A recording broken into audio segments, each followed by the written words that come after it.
All right, so I'm just starting to walk through the setup a little bit, and I know that many of you may not have what I have right here. I'll start off just by sharing why. So the first rule tells us we have exactly one of k or n.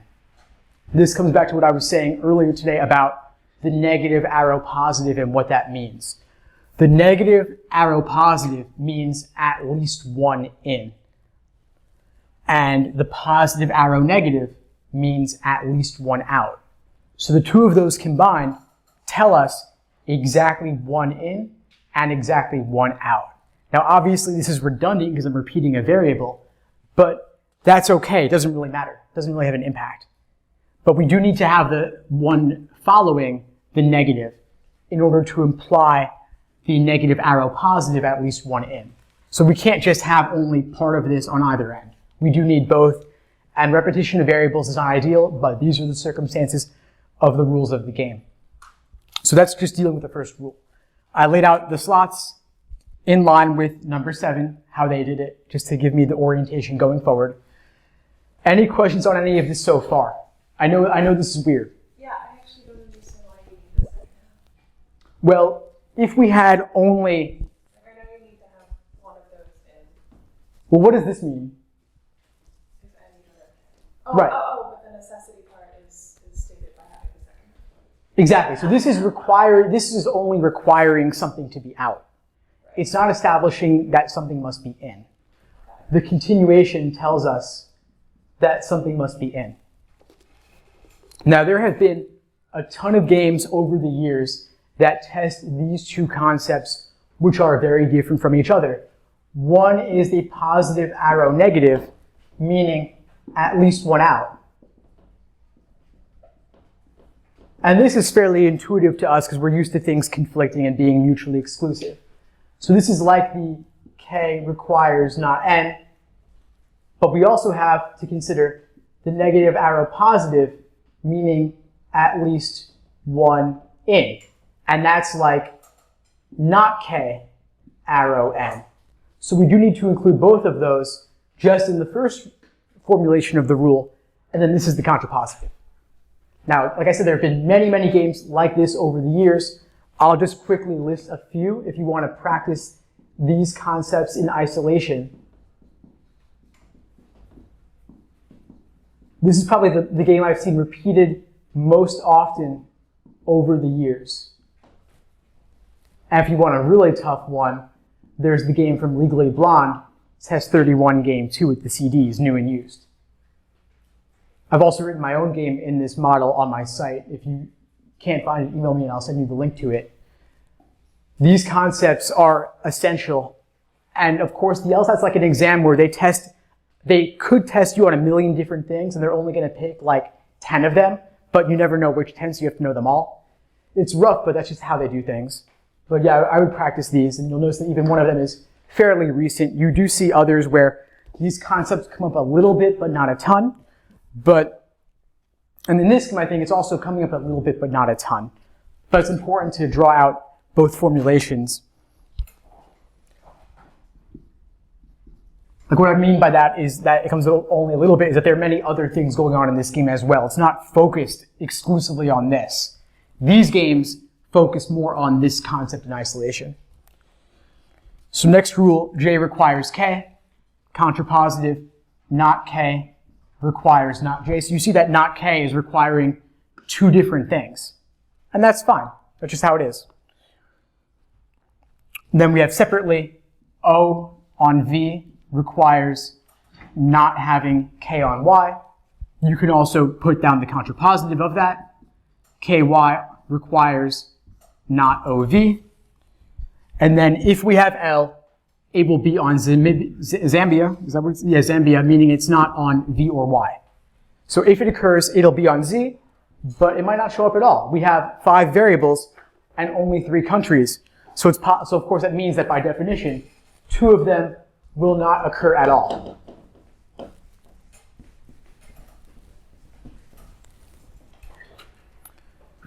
So, and that's it really. No major inferences to get here, other than that, of course, these 2 things are like contrapositives of each other, and that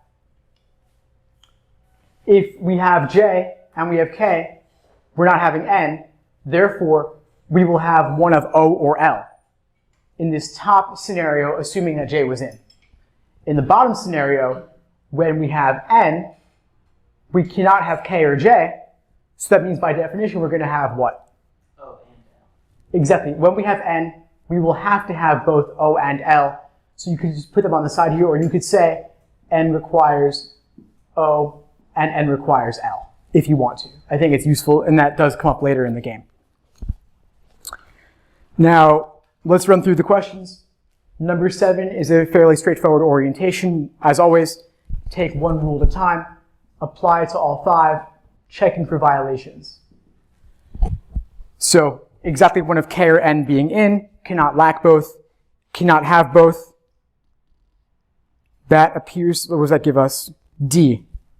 D's out from that. And again, if you want to draw a horizontal line separating your answer choices, that could be good to do. They do run together when they're like this. Next, that was it there. If j, then k. So any choice that contains j must also contain k. A is out for that reason, and no others. OV requires not ky, so look for O on V. E contains OV and ky, so that's out. And finally, if L occurs, it must be on Zambia. C has it on Venezuela, so B by elimination. I know those are fairly straightforward, but still important to cover. They're a good warm-up. Number 8 talks about those who are not assigned, those who are out. I think it's useful when you are given the negative to frame it in the positive as well, just to make it easier to see what you're actually dealing with, what's actually in front of you. So I would list these. Of course, they're already listed for you on the page, but then right next to them, what that will actually mean is in as a result. So JN out means KOL, JO out means KLN, JON, JOL, and JKN. So that's what we're actually looking at. Now we can see things related to this, like K and N, for example, which is, of course, essential. B has both KN, E has both KN, D lacks both KN, so that's no good. Then you're down to looking at the other things like J requires K. We have J here, but no K, so C is out. A is your answer. This happens a lot. This also happened in that other one, test 33, game 2. They also did the negative thing there. Questions or thoughts so far? For that one, I mean, in my initial keyboard setup, I had like the 3 VYVs, but I also had like an outward of like the 2 others that would be out if we knew those 3. And in that out group, you have to have a K or an N. So I like had that listed. Mm-hmm. So it made it super easy to eliminate 3 things and like. Oh, you mean like for this, you have like by default, you're always going to have like this? Right. Yeah, I think that's great. So in, out. Yeah, totally. That's good too. If you could scan through, then you could look for that. What was the answer? A.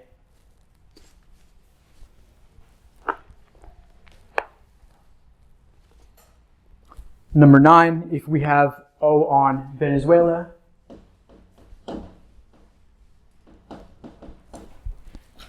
So that, of course, activates one of our conditional rules that requires not K on Y.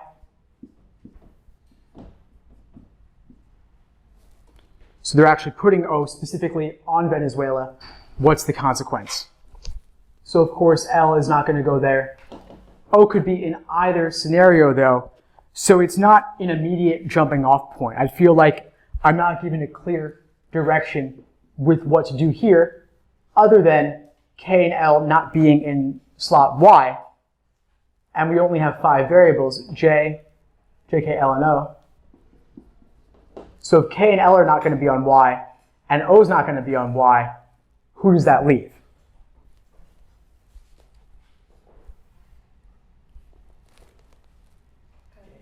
K, L, O. So J or N are the 2 that are left. You could put that down if you want to, and scan through the choices, looking to make sure that at least one of those 2 is mentioned, and that gets rid of C off the bat, which is of limited usefulness, of course, but it is something. Beyond that, I'd be looking for just those 2 variables in isolation, or if you wanted to, You could even just list O next to all of those, but what you'd be missing is the restriction that O is on V specifically. So I'd probably just scan through the choices myself here and say, okay, well, if you have J, LO, for example, J requires K, no good, so A's out. If you have J and N, that's a fundamental conflict at the outset, so B's out. Then looking at D, K and N, they conflict always. That's our fundamental first rule. So D's out and E's your answer. So you actually don't really need to or benefit much from drawing in this particular case. It's more just testing the fundamental rules with the restriction that OV, of course, requires K to not be on Y. Let's see then 10. If K is on Y. So now they're doing this now, the contrapositive of that rule. So K on Y means O is not on V. We also know that L is not going to be on V because L is never on V. So again, we're left with restrictions. Where does that leave you? K, L, O. So J or N would be here, and obviously very different paths in each circumstance, but of course K and N are never together. So that means you've got to have J there, then you're going to have O.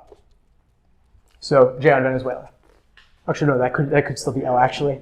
Yeah, thanks. All right, so could be L or O, but V is definitely going to have J.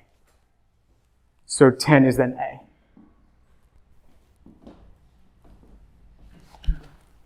Looking at 11, general cannot be true question. This is tough. You know, there's not an immediate starting point other than scanning through the choices. But I would encourage you to do two things. One is look at previous work. Previous valid scenarios can help you. If you've seen it occur, then you know it's possible, so you could eliminate it. Or you could also start off by looking at what's the most restricted variable that would be hard to satisfy. And I think from this case here, N tells us specifically we're going to have O and L. And of course, when you have L, L is going to be on Z. So automatically, within this world, you have N. You're going to have L specifically on Z. And then O and N interchangeable. So that's why I would start off looking at C specifically, because it limits you to this, which limits you to this, which is, of course, very restricted. And then C is talking about N being on Z, which is impossible because when you have N, L will be on Z always.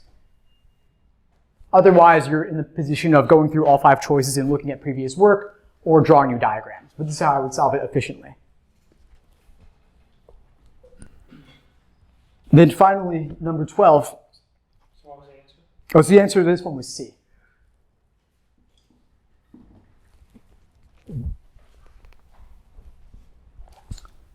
Then finally, number 12, which is rule substitution.